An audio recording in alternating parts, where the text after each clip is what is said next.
You know, as our parents age, families face tough decisions about how to protect them and what legal steps should be taken. But what happens when siblings fight over those decisions? Right now, an elderly woman is at the center of a guardianship battle that spans 2 states, with her son and daughter-in-law facing contempt of court charges and quite possibly jail time. Tonight, senior investigative reporter Tanya Iser shows us how a family dispute escalated to this point. Here, Rodney. Peggy Hill says she knows exactly where she wants to be. Living here in Fort Collins, Colorado with her son, daughter-in-law, and her 3 grandsons. Oh my goodness. I get up in the morning and think I've already died and gone to heaven living here. Peggy Hill is 83 years old. She is living with dementia. I will admit I do have some memory issues. Last year, her adult children couldn't agree on her care going forward, so they ended up in a Dallas County probate court. A probate judge approved a settlement after mediation.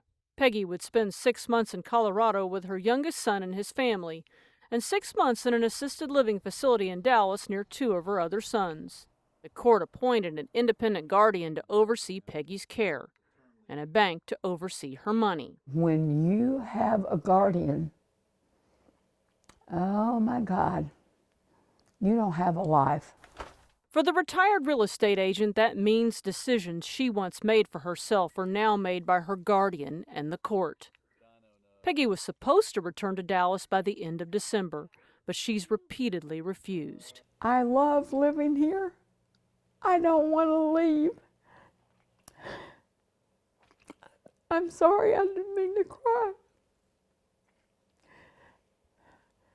Why won't they leave me alone? In February, her guardian sent people to her son's home to return her to Dallas. I'm not going to go willingly. I'm not going to go pleasantly. The family provided video of the encounter. I don't want you putting your hands on me. I want you out of this property. In June, the Dallas court ordered her son Rucker to assist in getting his mother back to Dallas by July 13th. I'm not going anywhere. We did everything that we were called to do by that court order. The other party was not willing to go. On July 24th, the judge issued another order declaring Rucker and his wife Rebecca guilty of not returning Peggy to Dallas. They have a court date Tuesday. The judge ordered them to bring Peggy and explain why they shouldn't be held in contempt. Here I am, 47 years old, 11 o'clock at night, Googling, what happens when you get arrested? Attorney Stephen Dubner handles guardianship cases.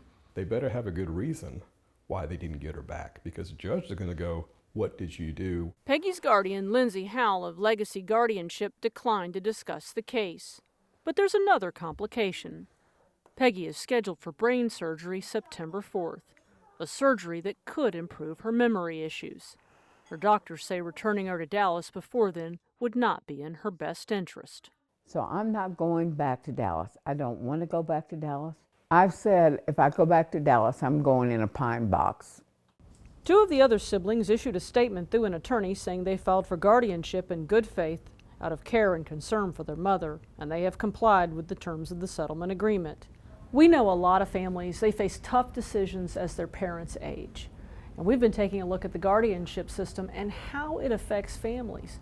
If you have a story, please email us at investigates@wfa.com. In Dallas, I'm Tanya Iser.